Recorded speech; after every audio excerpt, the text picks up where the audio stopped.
Okay. All right, everyone. Sorry, yaar. 1 second.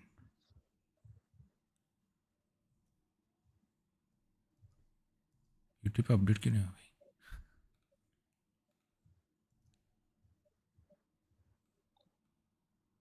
Okay. Sorry, yaar. Right. Hello, everyone. Welcome to Pod and Apex live stream. It's been a crazy week of testing. We saw a lot of new liveries over the past month, and we had 2 rounds of testing completed. We had the shakedown in Barcelona, and we had the first round of testing in Bahrain. So, Aniket, how are you feeling?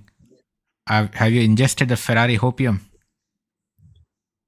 Yeah, it's been like a few good days for Ferrari, right? Like they've been doing pretty well in testing, completed a lot of mileage, and a lot of teams are saying that they have the best race simulation of all of them. So the hopium is strong as usual in this time of the year. So we're gonna see if it sticks around come first race in Melbourne, or it fades away like it generally does. But obviously there are the teams like Red Bull and Mercedes who have shown a lot of bright spots as well in these first few days of testing.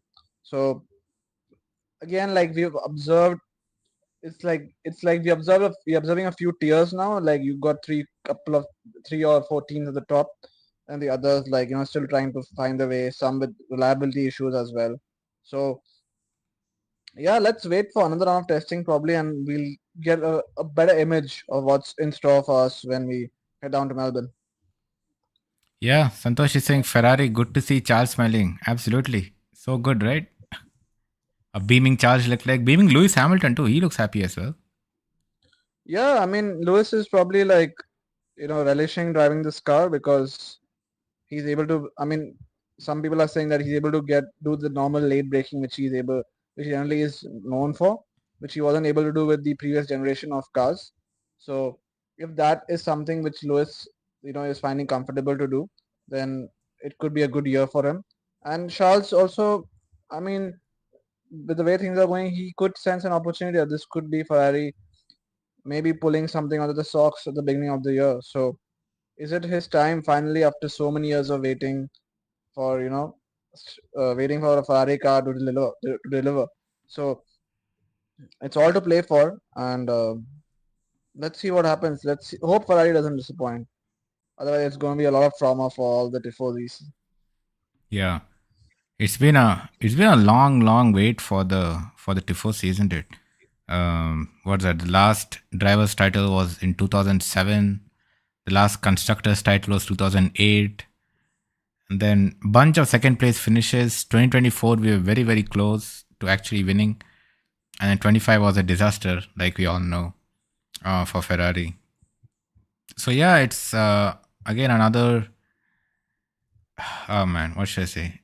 You see, with bated breath. Melbourne is not too far away. We have one more round of testing this upcoming week, and then we head straight to Melbourne.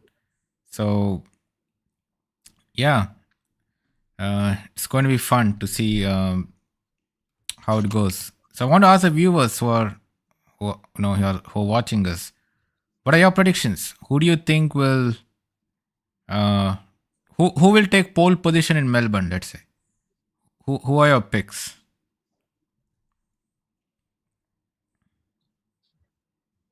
Yeah, I no, hope someone doesn't say Ferrari. That's why, because it's very like it's very easy for us to get away or to be driven into Ferrari fandom at this point when they're doing well, but we know that they're going to disappoint as usual when it comes to like first race of the season. So I think it's better to keep our expectations low for Ferrari. yeah, Uh, As long as even after winning in China, it's like last year we were like, oh my God, Ferrari is back, but then they shit the bed the entire season, yeah, right? yeah. So it's very difficult to even believe that Ferrari is like one step towards reclaiming glory without seeing it for a consecutive run of races.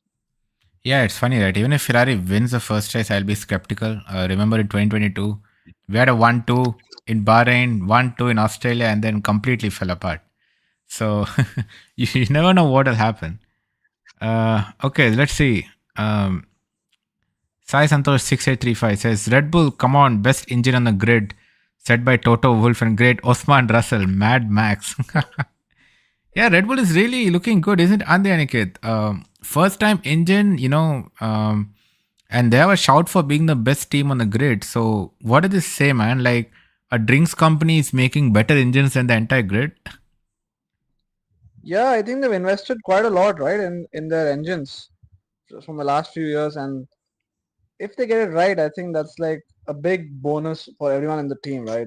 I mean, Red Bull has been a legendary team in the past, what, 15 years of F1 now, and now with making their own engines, if they hit it right from the get-go, I think like I mean, that's like insane evolution from that team, in terms of uh, what they could do with the car without the engine, but now with the engine as well, how much they can control it even further, and that'll drive their incentive for basically attracting other drivers to join the team as well. So, Hmm. and it also enhanced Max Verstappen to consider staying there further, probably end his career there. So if they are in the hunt, I think it's just a remarkable achievement from them. But yeah, again, like people in the paddock are not claiming them to be the best team on the grid, but definitely like among the top three at this point. Yeah, I mean, absolutely. But also about, since you brought up Max Verstappen, Aniket, he's not a happy man. He has been saying a lot of things. So let's see what he said. He's saying this is Formula E on steroids, is what he's calling, right? He's saying the cars are not fun to drive. It's Formula E on steroids.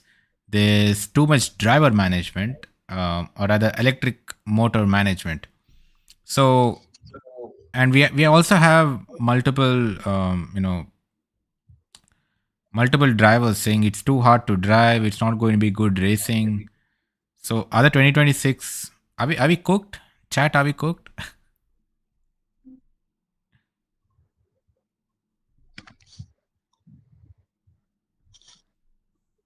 What do you think, Aniket? Is it going to be a terrible season compared to racing? I mean, depends on which driver you listen to. Right? Landon Norris, on the other hand, said Max Verstappen should probably consider retirement if that's the way he's going to talk about these year's cars. So, Hmm.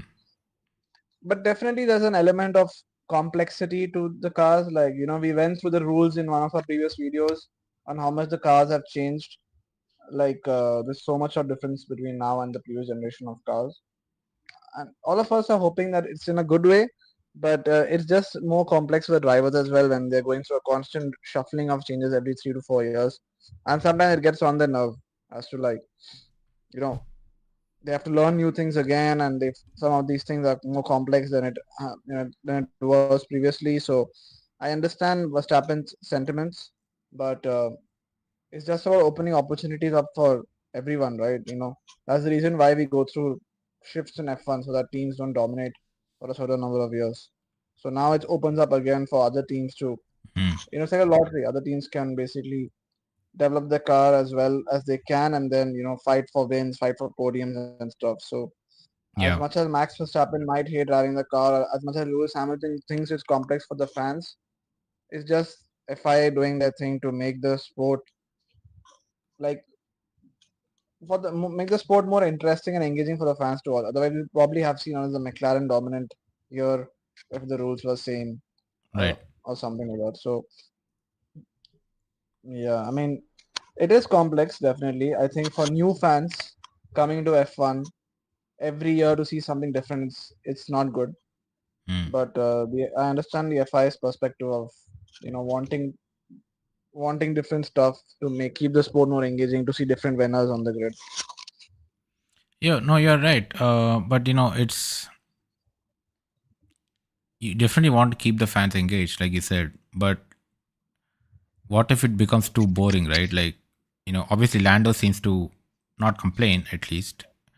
But with so many drivers saying it's hard to drive, it's hard to overtake. Um, what do we just see Monaco GP every race now? Uh, And obviously, drivers have been wrong before. Every rule changes. We also see drivers saying these are the worst rules ever. But if you look at the trend of F1 the past few years, it doesn't look good, right? If you remember pre DRS, we really didn't have very good racing. For example, um, we had refueling, so that's kind of what gave us action in the pits at that point. But yeah, I mean, it's that hard to say, right? Like, yeah, Santosh is saying 2026 is all about battery, max downshifting to gear one in corners and saving battery for the straights. But it looks like you won't even have enough battery for the straights, right? I mean, there were some Monza simulations done last year where the car runs out of electric charge on the straights. So, how do you, yeah, it's going to be really interesting because even at this testing, I don't think we haven't seen any team or driver go full tilt in testing, right? Because even though Bahrain has all those traits, we're seeing teams trying so many things. I don't think anybody has done like a Yeah, proper flat out I lap. think I think teams are again more focusing on the reliability aspect. They want Yeah. everything to be 100% in terms of reliability because that is more important than the speed at this time of the year. You know, I mean, McLaren had the fastest time 2005, but reliability was so much of an issue for them. Hmm. So teams just want to avoid situations where the car is fast, but the engine is like there's some issue with the engine or some issue with the reliability in terms of the other areas. So I think that is more important from this for this point of the season. So if they get the reliability if they get reliability spot on or 100% before the first race, then I think the speed will come as the Yeah. season progresses.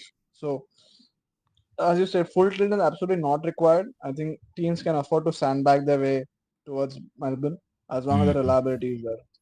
Right. Talking about sandbagging, do you think Mercedes is sandbagging any kid? Are the I think sandbags back? Verstappen also said that. Yeah. So I mean, they definitely are the fastest team on the grid. I think they definitely are hiding some of the stuff, like other teams also.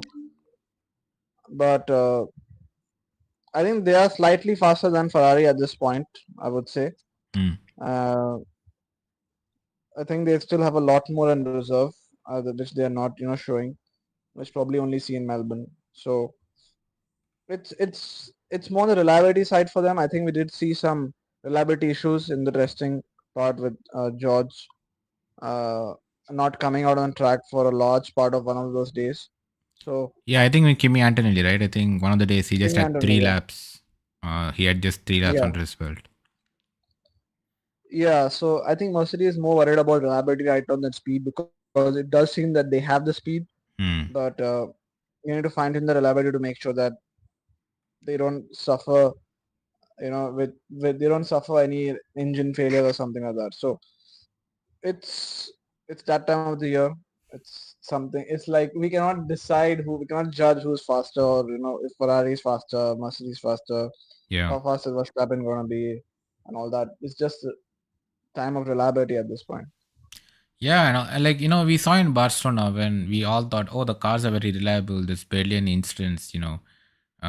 Teams are just overly worried for no reason. But then we saw in Bahrain now, right, at the circuit, we're seeing, like you said, a lot of teams are having reliability issues, right? And Santosh brings up a good point where he says so many drivers are not able to start the race, right? Standing starts have become a big problem. Um, it seems like cars have to rev their engine for like 10 seconds or more to start the car. So that makes it a problem for teams or like let's say a driver is in P20, right? Just coming up to the grid, and will he have enough time to elongate the to get his car running? It's going to be really funny if Australia we see 5 lights go and like 8 drivers at the back just are not able to start their cars, right? It's going to be really Yeah, funny when that happens, or if that happens. Also today there was a video on the F1 channel, right, with I forget that guy's name, but he was saying, "Oh, Ferrari, they don't need to rev their engine for as long to get their car going," and then the same thing happens to Ferrari; they're not able to get the car going.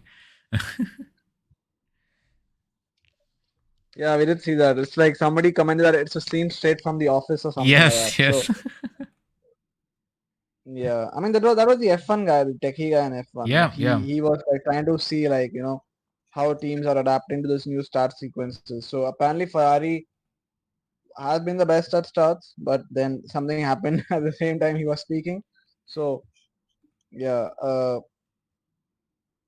yeah. I mean, Lewis and Charles should be relatively happy with what progress Ferrari has made to start the season with.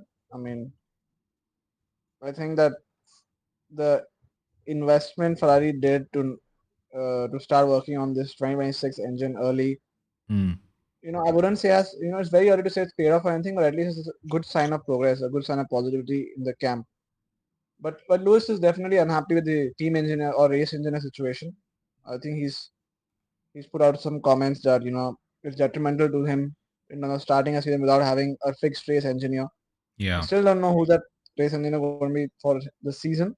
There's Hmm. a temporary race engineer at this point, but we don't know who's like the permanent race engineer for the season after Adami has been moved to a different role. So yeah, that's kind of crazy that Ferrari have not appointed a permanent race engineer so far. Yeah, and we have just what 3 weeks left. So who's it going to be, right? That's yeah. I mean, Ferrari will do Ferrari things, right? Uh, As long as it's not an Italian race engineer, because that it does take some time to sync with an Italian race engineer for a British driver. So I don't know. Like we have to see like what happens now. right, right. Yeah, that is definitely there. But it's really funny that it'll be really funny. Let's say because Ferrari seemingly blocked the regulation change for a longer start sequence, and let's say Australia comes, Ferrari is one of the cars that cannot get the car up and running. It's going to be really funny if Ferrari ends up hitting an own goal that way, which is not the first time that's happened, right? Um, but yeah, another thing that came out of testing, right? Aston Martin, Aniket, and Santosh also brings up why they're lacking 4 seconds of pace, even though they have much hyped Adrian Newey car. Yeah, what's going on with Aston Martin? Like the shakedown in Barcelona, when they reveal their crazy aggressive car, everyone are like, "Oh, Adrian Newey, he's done it again," and we're going to see them light up the charts in Bahrain. But Bahrain comes um, and obviously they did miss a lot of testing mileage in Barcelona, but Bahrain comes and they seem to be not running their engine at you know full tilt, right? But also Lance Stroll, per his comment, seems to be worried whether they can even run that engine at full tilt, right? And he was saying that they're what 4 seconds behind the field. Like, are they going to finish behind Cadillac at this rate? Uh, will we see some hilarious Alonso radio message again? GP2 engine, GP2 engine. Yeah, I mean, I don't know what's with Honda and Alonso, right? It just keeps following him, the bad luck. So yeah, at this point, as you said, they're like 4 seconds off the pace, and Alonso has definitely cut a frustrated figure. So a lot of He has been. pessimism around that team at this point. Not sure what's gone wrong because they've hired like a lot of people to make sure that this rule set is something that they start off well with. But it seems that they're behind schedule and trying to play catch up at this point. So I'm sure there'll be issues that they can fix. But if it's like a 3 or 4 second gap, that's going to take quite a lot of time to Hmm. get them on track so that they can fight for the top 10 positioning or something. So I mean, it does happen with new regulation, right? You see some teams who are like who've suddenly taken an aggressive step, but it kind of fails, and then they have to rethink as to what can happen to ensure that they come back on track. So it can be fixed, but definitely they're like well off the pace at this point, and I don't know. Second test is going to be very very crucial for them at this point. So Yeah. they need to make sure that they try to close the gap to somewhat respectable, you know, and so that they can come to Melbourne with some kind of positivity. But because at this point it's all negative in the Aston Martin camp, and I'm sure Fernando Alonso doesn't want to finish his career with a car that's 4 seconds off the base. Yeah, absolutely. Man, you really, like you said, you gotta feel bad for Alonso, right? Like he and Honda engines, man. Like Yeah, it's almost written in fate that the let's say, I mean, he's heavily rumored to retire at the end of the season. You know, let's say for the sake of argument, the Honda engine is just trash all year, and then Alonso is like, you know what, I'm done with this. I'm going to retire. I'm going to go IndyCar or do something else. I don't know. He retires, and then next year the Honda engine is a belter, and then Adrian Newey just killing it. that's Fernando's luck in F1 ever since he left, Renault the first time, right? Yeah. He's got, I mean, he's taken very bad decisions and he's not had a lot of luck Hmm. in the decisions as well. So, Yeah. yeah. He went to McLaren. You know, got he ran into a rookie Lewis Hamilton there. Then he went to Ferrari, and Ferrari were like again the downfall had started after the 2008 win. I think he was at Renault in between again after McLaren. Crashgate happened. Then he retired. He came back. He joined McLaren. Honda engines, as we all No, he know. didn't retire. He retired like he semi-retired after the McLaren terrible stint. Yeah, yeah. Sorry. Yeah, but basically, yeah, he was at McLaren for a few seasons.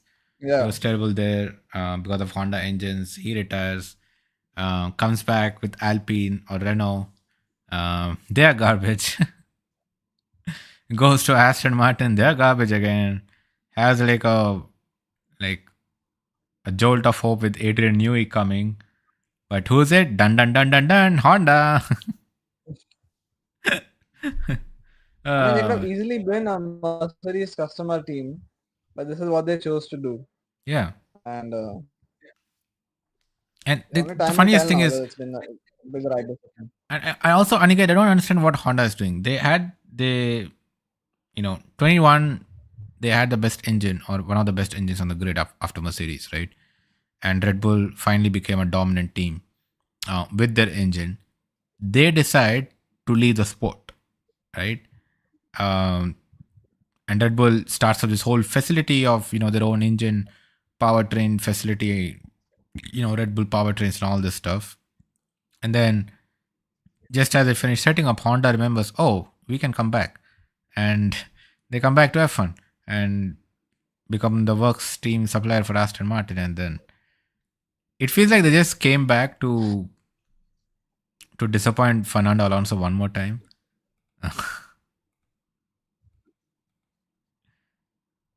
But yeah, uh, yeah. Yeah, So had some brutal luck. yeah, really brutal luck. Um, yeah, Santosh asks, Yeah. are McLaren underplaying their hand, and are they going to come with Australia with the best car? Well, that's the beauty, right? We don't know. McLaren does seem to be another team that is sandbagging, right? I think even who was that? I think Max and George were both saying that McLaren is sandbagging and that they're going to be the best team, right? Um, yeah, it. Yeah, I mean, I don't think Mercedes is going to be top though. Hmm, McLaren are going to be there for sure in the top three teams, or top four teams. We're going to have McLaren, Ferrari, Red Bull, and Mercedes. I don't know involved wins and podiums. yeah, yeah. I think there's definitely the top four is Mercedes, McLaren, Red Bull, and Ferrari. It seems, but what will be the exact pecking order among those four? We don't know that yet. But if you look at the midfield, Aniket, it seems that Haas is the best of the rest. They're having a very very at least in testing they're having a very good time, and then Livery looks amazing on track.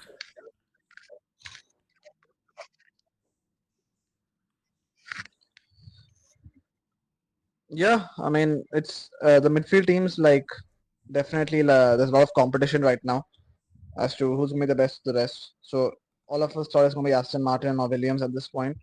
Yeah. But as you said, Haas. I mean, the Ferrari engine teams especially are doing pretty well, getting Mm. in a lot of mileage. So Yeah. it does seem that the engine being reliable is helping them also in terms of their progress in towards towards the right side of the grid or the top side of the grid. But I think Haas and I think Cadillac also what Cadillac is using Ferrari engines, correct? Right. Sorry, Audi is using Ferrari engines. No, no, no. Audi's a work stream. They have their own engine. Oh, Audi is a works team. Yeah. So Yeah. Cadillac Cadillac is a and Ferrari even engine. yeah, so Cadillac also like despite being a new team, I think as long as the Ferrari engine is reliable, they'll be able to make some noise Mm. in this season. So I think the Ferrari engine cars definitely can compete for the best of the rest positioning. I'm not sure Williams has found their groove yet after missing a lot of testing time. And Aston Martin, as we just spoke about, are like really not in the hunt at this point. So there's lot of opportunity for other teams to make a name for themselves in the midfield. And Haas, as you said, they've got some good mileage in testing. I mean, uh, they've got two good drivers as well you know who are getting to grips with this generation of cars. So good signs for Haas, I believe, and I think like they need to take a step, right? They've been in this kind of positioning for so many years now that uh, the American team and put a lot of Mm. investment into it. So it's about time Right. they at least make some progress, and this is the right time to do that. Yeah. Yeah. Absolutely. Uh, yeah. I mean, I also hope that Cadillac sticks around for the long term, right? I think the goal is that if they do stick around and become, I don't know, a midfield contender or something like that, they do want to develop their own engine for the next set of engine regulations, which I think kick off in either 2030 or 2031. I'm not really sure, but one of those 2 years. So Cadillac Maybe do want to. V8s or V10s are back. I think V8s. I think V10s seem to be out of the question. It feels like engine manufacturers don't want to go back to a V10 because barely anything uses a V10 now. Um, I think V8 there still might be hope. There's also talk that might be a pure internal combustion engine again without the electric motors and all that. We don't know. Uh, it's a long time left, right? There's like 4 or 5 years left for the next set of engine regulations. But yeah, coming back to Mercedes, Santosh asked if Kimi can actually beat George Russell, and you know Tommy's prediction on P1 of Kimi winning the drivers' championship, can it come true? It's definitely going to be a tall ask if you ask me, right? I mean, Antonelli is in his second season, and while he does look really fast, um, like we saw with Oscar last year, um, being consistent, being consistent over an entire season is no mean feat, right? We saw Oscar drop off in the non-European parts of the calendar, right? Especially whether it's Asia or the Americas, we really saw him struggle. Um, Actually, even the European part, I think besides summer break, he kind of dropped off, right? Yeah. There's Monza, Baku, and all these races. So yeah, it's not easy for a driver to kind of keep that level up, especially in today's extra long calendar that we have of 24 races and 6 sprints. It's really hard for a driver to maintain that consistent level. And let me just say this one thing before I give it to you, Aniket. Um, Oscar Piastri was one of the most highly rated junior drivers before coming to F1.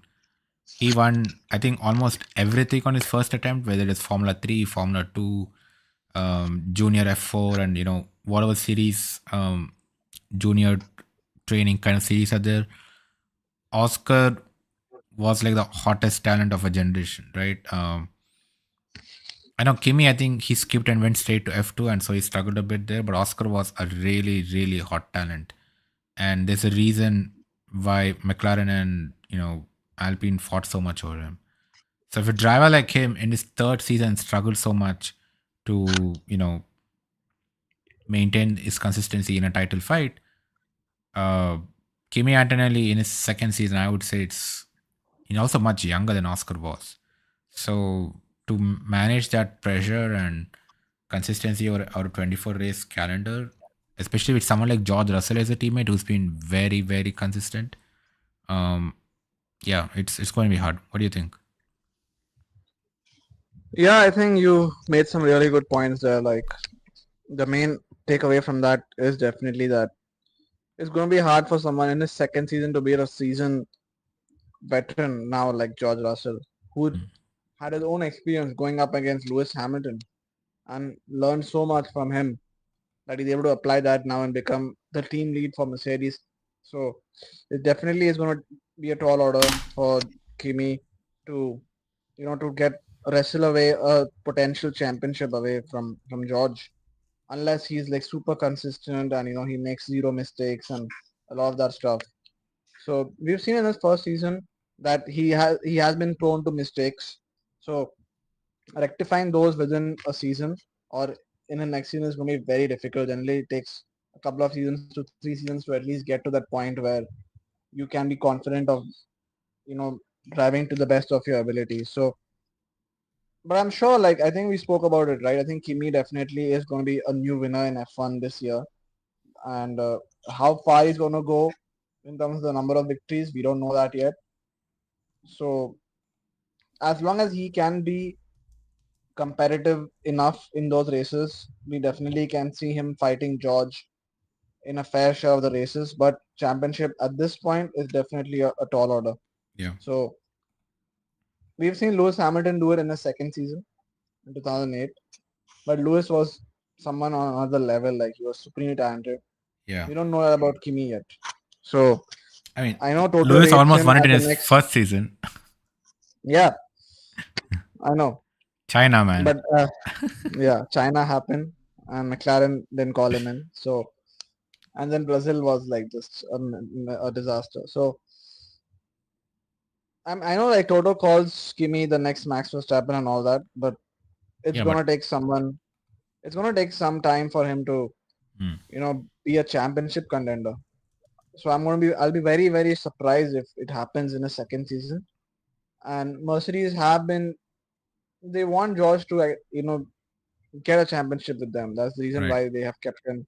They've Yeah. signed him, and despite trying to lower Max away from Red Bull, they did end up giving George a new contract, and because Mm, they trust him. So it'll be interesting to see how they handle the dynamics in case Kimi like puts up a fight against George, and then it becomes a two-car intra-team battle and all that. But I don't see mm. that happening just because of Kimi's experience and how his first season was, where a lot of mistakes were also there. Yeah, yeah. No, you're right. And also, if we talk about Max Verstappen, right, since Toto called him the next Max Verstappen. Now, I know Max didn't have a competitive Red Bull team, especially after Vettel left. But even then, Max, 2021, when he won his first title, that was his one, two, three, four, five, sixth, seventh season in Formula One, right? So he was like almost a veteran in the sport by that point, right? Um, so he only won his first title in his seventh season. Now, obviously, part of it is because Red Bull were not a competitive team, right? With the Renault engine fiasco and then the Honda engines and all of that. But it just goes to show it's not easy in today's world of F1 to kind of make an immediate impact. Like um, that's why Oscar was such a revelation last year in his third season, fighting for the title. Like even if you take Lewis, right? We say that he almost won the title in his first season. But also one thing we got to remember with Lewis is that those were the times when teams could do unlimited testing off track. Off track. I mean outside of F1 ordained testing sessions, and a lot of teams used to rent a track for the winter and just keep running the car over and over and over Yeah. again. Ferrari used to do it in the track in Fiorano at the factory, and Lewis racked up a lot of testing mileage in 2006 uh, because he was a Mercedes junior driver, right? And he was obviously the Max Verstappen of his era, and He racked up a lot of testing mileage for Mercedes when he was not competing in F2 or when in doing over the winter break and so on. So in today's world where testing is heavily controlled and how much you can run the car, yeah, I think it's going to be hard for someone like Kimi until his age, who's not even had a full F2, I mean F3 season, yeah, whatever, didn't have a proper junior season, um, and then straight away gets dumped into F1. It will take him a few seasons, and like you said, with George Russell as his teammate, who's like ultra consistent and was a seasoned veteran himself, it's going to be really hard for Kimi. Um, so Yep, definitely. yeah, And also the fact that he's never been in a title situation before, so yeah, it takes a season or so to be in a situation, probably like not win it, and then come back rejuvenated to win it again the next year. So right. even if he's there in this even in a situation like that this year, I'll be very very surprised if he's able to handle it calmly and Hmm, coolly and all that. right. Because we did see Oscar Piastri in that same situation last year, and he lost his cool with so many Yeah, mistakes in the second half of the season. and and also he should first win a race. He has not even won a race yet. Yeah, Like, let him win a race first, and then we'll talk about titles fights. Like he has to win the race first, right? And who knows how the season will pan out. Like after Barcelona, Mercedes looked to be the best in team, and now suddenly we have four teams kind of jostling for that early front runner. So yeah, it's who knows, right? I mean, it's going to be really really tight at the front as well. Um, yeah, before we wrap up, liveries, Aniket, what's your favorite livery so far, and what's your most disappointing livery? I think the Red Bull livery looks good, right? Yeah, With especially under the not lights, it being, looks amazing. yeah, But in the I mean day, it it's not, just looked almost black. I mean, it just looked like last year's car. yeah. So we need to have more night races, but it's it's not like it's not carbon, right? It's not like teams are saving weight Right. and not like having paint on their car. So Hmm. at least they have the paint on their car. And the Red Bull kind of paint looks decent. The Ferrari, I would say is okay. I mean the white, like the white, extra white and all that they have at this point is like, okay, they're trying to do something different. Whatever, whatever. Something is working, something is not. So yeah, Mercedes looks good. They have done something different on the side panels, like some kind of crisscross design and all they've got. Yeah. So I think that's good.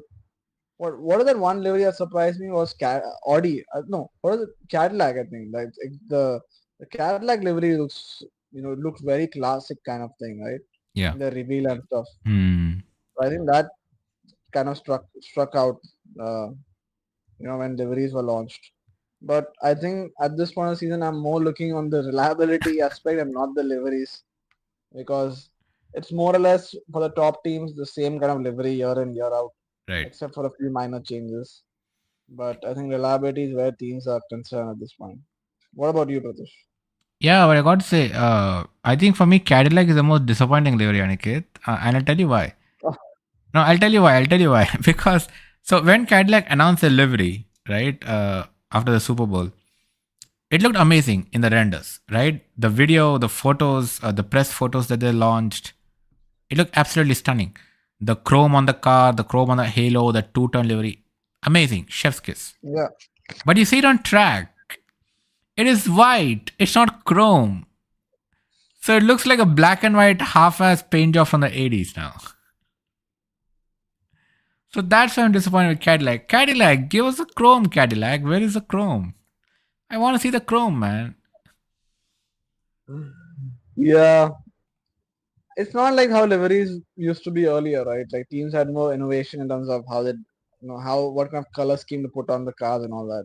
So nowadays they're seeing the same old kind of, liveries. Teams are repeating the same thing every year. Just the sponsors change. So Yeah, it's got a little boring to rate liveries, I feel like, because it's the same old livery, but you know, put a tan of white, put a tan of black there or whatever. So yeah, Yeah, and also some teams like McLaren has so many sponsors. My goodness, our car is yeah, like covered with sponsors. But also McLaren was another livery I was disappointed by because they just took last year's livery, um, updated sponsors, slapped it onto this year's car. yeah, But I mean, it's a new era, it's a new regulation set. You could have tried something different. And also, it felt like they really didn't update the livery for the curves of this year's car. It looks like a car. It looks like a livery for the 2025 car. Not for the 2026 car. Like this diagonal line, which doesn't go with the shape of the car. Like McLaren, you really phoned it in. Uh, so that to me was very disappointing. Haas looks amazing yeah. It on does. track. Yeah, sorry, good. The McLaren car looks like, as I said, the same paint job from last year. Yeah, I think the overalls look better than the car itself. The right, driver right. overalls look better Yeah, than the car. yeah. Those have gotten some change because they have a new like title sponsor now in Yeah, Mastercard. So that had some changes. But yeah, like Mastercard, red and yellow, like you could run something on the livery with that, right? Nothing at all. yeah. Like how they did for Vodafone at that point. Yeah. Or how Ferrari seems to kind of completely junk their color philosophy for HP. Could have Yeah, tried yeah. something, McLaren. Um, but yeah, And then like, hmm, we see amazing renders on X and Instagram by people, yeah, and we wonder like why these kind of renders are actually not applied to the car because they seem so good visually. right. But the design team of these cars and especially the people who design liveries is like they don't think too much. They don't need to think too much. It's the same thing and just a few minor changes. Yeah, yeah. Yeah, it's really disappointing. I think a livery I really liked was Haas, especially after seeing it on track. When they revealed the livery, I was like very, ambivalent towards it, to the Haas. But after seeing it on track, man, it looks amazing. I don't know if it's my number one livery this year, but it's definitely up there. It looks very good.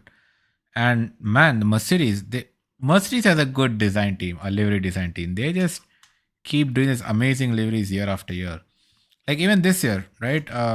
Silver and black, very tastefully done. Uh, the stripes on Yeah, the engine cover are supposedly for AMG, the performance engine brand. But man, it looks like Adidas and AMG all in one, right? They're satisfied two birds with on one shot with that. Uh, I mean, it just exactly. looks like the classic Adidas stripes over there. It does, right? Yeah, Adidas will be very happy. Or like, thank God the same the same logo as us. Yeah. And they've Uh, written quite a lot of black on the car and the silver on the nose also looks really nice. So yeah, it's a yeah, very pleasant looking car, like something you like to keep as your wallpaper or something like that. right, right, yeah.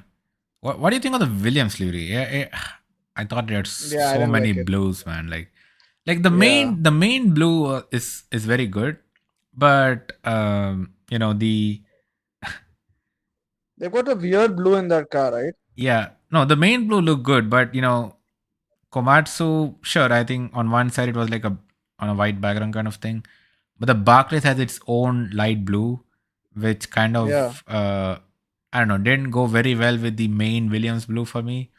And did you see the Williams wheel cap, Aniket? My God, that I did. Yeah.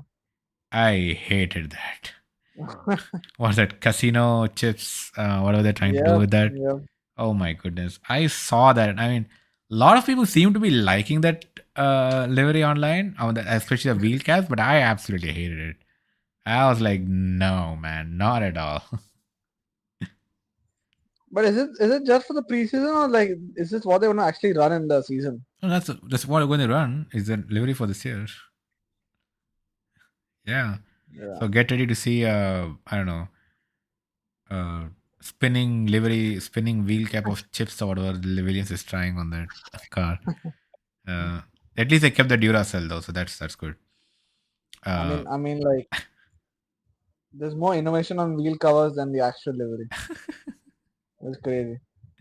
yeah. What other teams have? Aston Martin, I think, also had a decent livery. The green and yellow seem to go very well. Though the light blue on the rear wing looked really off to be there. I didn't like that at all. Mm. Ferrari, we have said enough. Who else Yeah. is left? Think we covered everyone. Audi. Audi, yes. What do you think of the Audi livery, Aniket? I actually don't know what to make of the livery. It's like it's like orangish or what is it? I don't know what the color is called. Like, It's like they took two cars and they just, you know, slammed into one, right? yeah, that's what it feels like. So I don't know. Like, it's okay. Like for a car, for the first car of their Hmm. first car of in their F1 kind of history and stuff. But I don't know. Like, not much comments on that, I would say. Yeah. I think after seeing it on track, it definitely has grown on me a little compared to the reveal.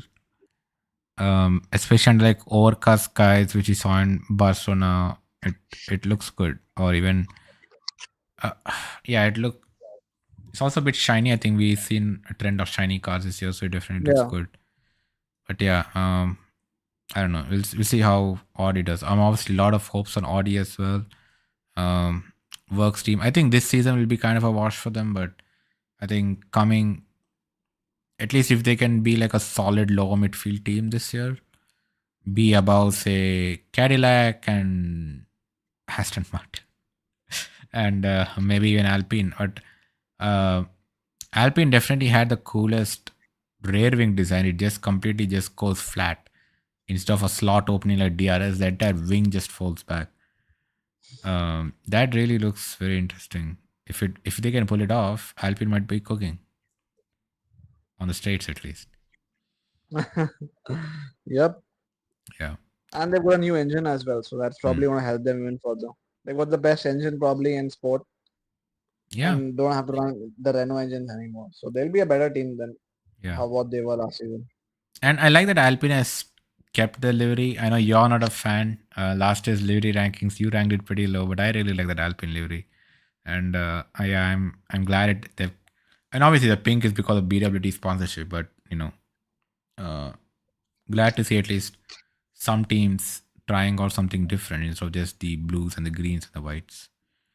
Uh, so yeah, Santosh is asking what are our predictions. Well, Santosh, we did an entire video on them, but uh, yeah, I think basically I obviously want Ferrari to win, but I think we did the video after Barcelona, so we kind of hedged our bets on Mercedes winning it, right?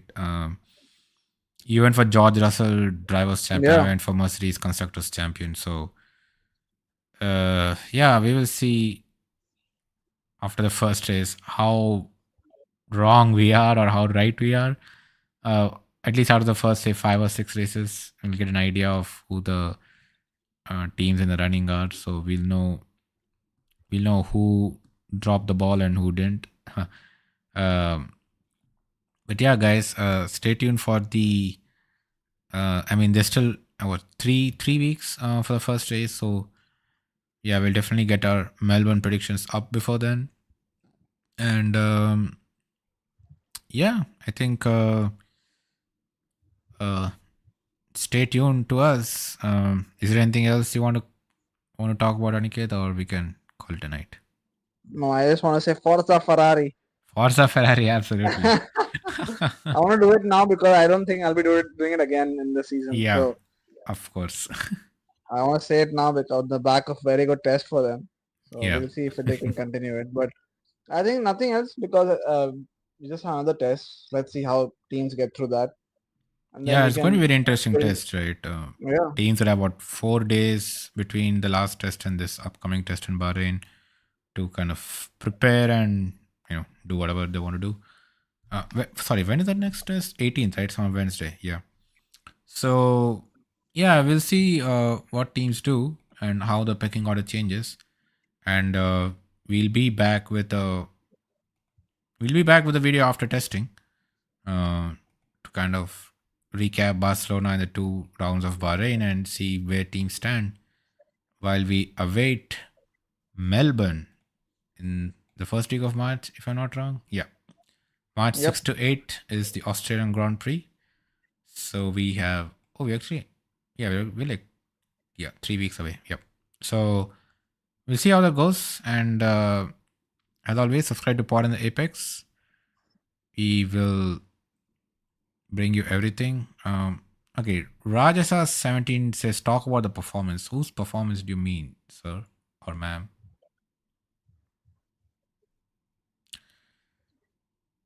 Yeah. I think it's asking about the performance in general as to Yeah. who's on top, and maybe before signing off, you might want to like just brief Yeah. Do you want to recap, Raj. Aniket? Who are the strongest teams so far? Yeah, I think Mercedes and Ferrari have kind of like shown us glimpses of they could be the top two teams to start the season with. Ferrari having a great reliability as well between themselves as well as their customer teams, and Red Bull has also shown some signs that they could be very well in the mix with their in their first season of being an engine manufacturer.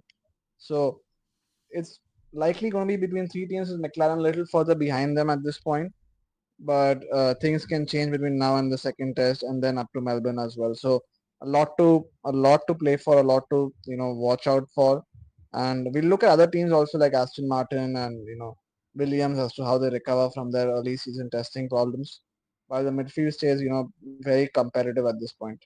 Yeah. Yeah, absolutely. Yeah, like you said, Ferrari and Mercedes looking to be on top in testing.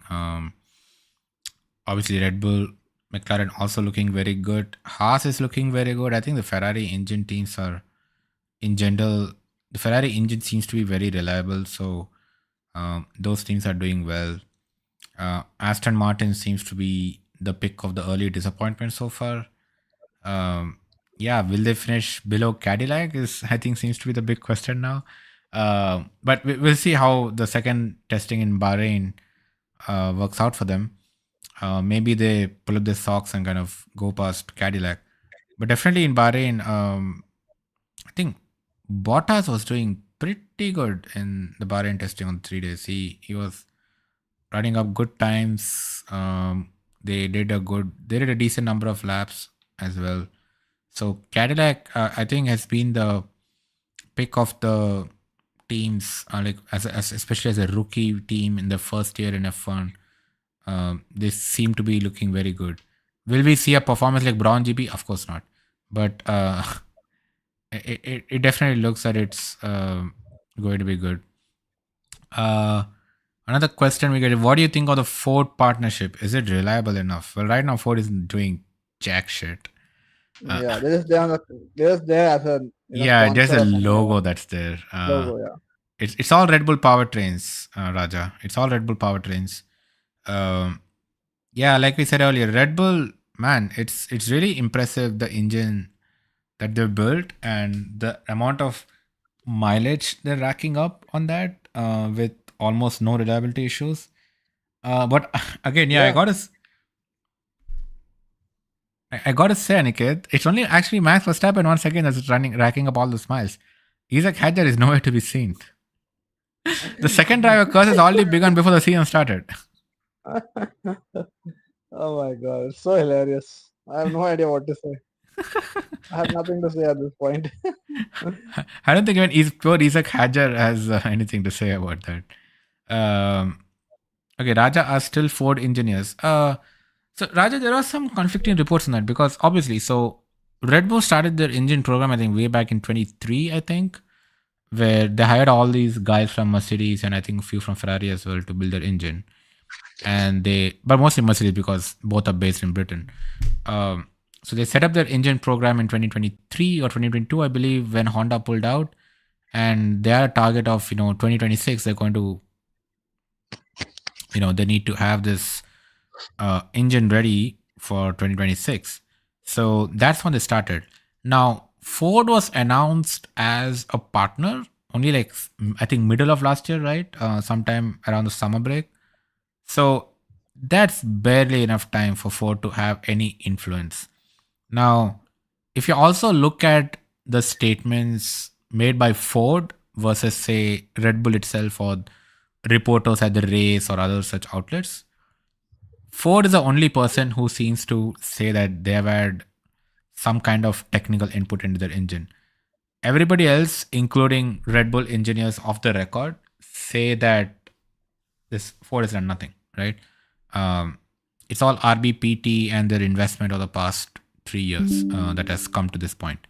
So yeah, there's not a lot of input in Ford, but I will say that the Ford partnership is exciting. Raja, I know you're saying that Ford makes very non-reliable road cars, but Ford is a very good racing team, right?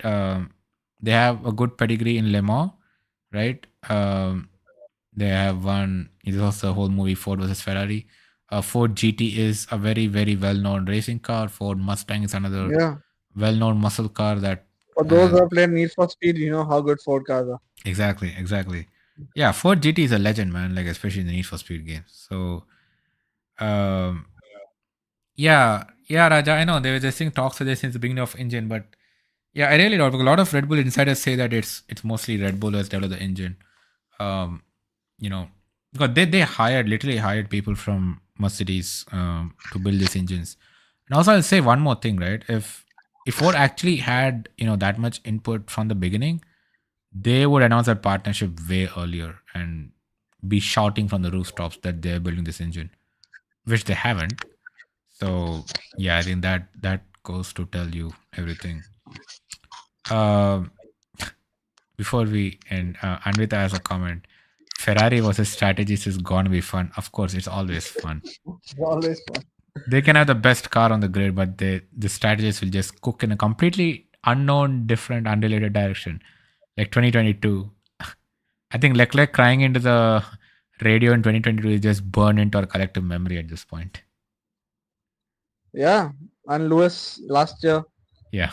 experiencing the Ferrari's pain for the first time is like, Oh yeah, it man, was like very, very annoying and irritating. So man, Lewis's radio messages last year. Oh my god, just freaking he was so hilarious. annoyed with the race engineer, but by the time the end of the race came last year, end of the season happened, Yeah. he was like, I'm done with this guy, just remove him immediately. Yeah, it's so funny, right? Like Lewis would say, "Hey, please don't talk to me," and Adam is like, "Okay, understood. I will not talk to you." Like, bro, shut up.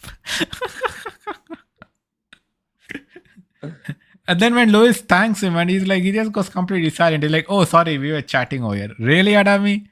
You were So chatting? unprofessional, man. Yeah. Uh, do you think Ford will bring a F1 team of their own to compete with Cadillac? I don't think so, Raja. I think Red Bull is going to transform into the Ford Works team over the next couple of seasons, and it's going to be like Aston Martin. Like Honda is a works engine supplier; they don't have their own team. Similar to how Honda used to be BR Honda or any of those iterations that we saw in the past. I think Ford will be at least as of now, Ford will be the works engine supplier for Red Bull going forward. They'll obviously build off whatever Red Bull built with RBPT, so Ford doesn't need to invest all those resources again. Red Bull has done all the groundwork for them, but definitely Ford is going to get more and more involved in the next few seasons, and that makes it three American teams on the grid. Um, you have Haas, you have Ford, and you have Audi. Sorry, not Audi. What am I saying? Cadillac. Cadillac. Yeah. But of course, Haas might go away. They might become the Toyota Works team at some point. It's a lot of rumors about that. So we'll see how that pans out. But then, yeah, then you have Honda and Toyota, and then you have Cadillac and Ford. That's a bit of diversity instead of just European engine makers going on, right? So yeah, but that's a long way away. We don't even have the 2026 season started yet, so we will see how this season pans out. And yeah, before we drop off, folks, make sure to subscribe to the channel in case you haven't already. Tell your friends, tell all your F1 fanatics to subscribe to us. We have a lot of content coming your way soon, so don't miss any of them. YouTube, Instagram, X, all of them. Make sure to follow, and we will see you soon after testing with the next episode and possibly more live streams throughout the season. So stay tuned, stay subscribed, and we'll see you in the next one. Bye bye.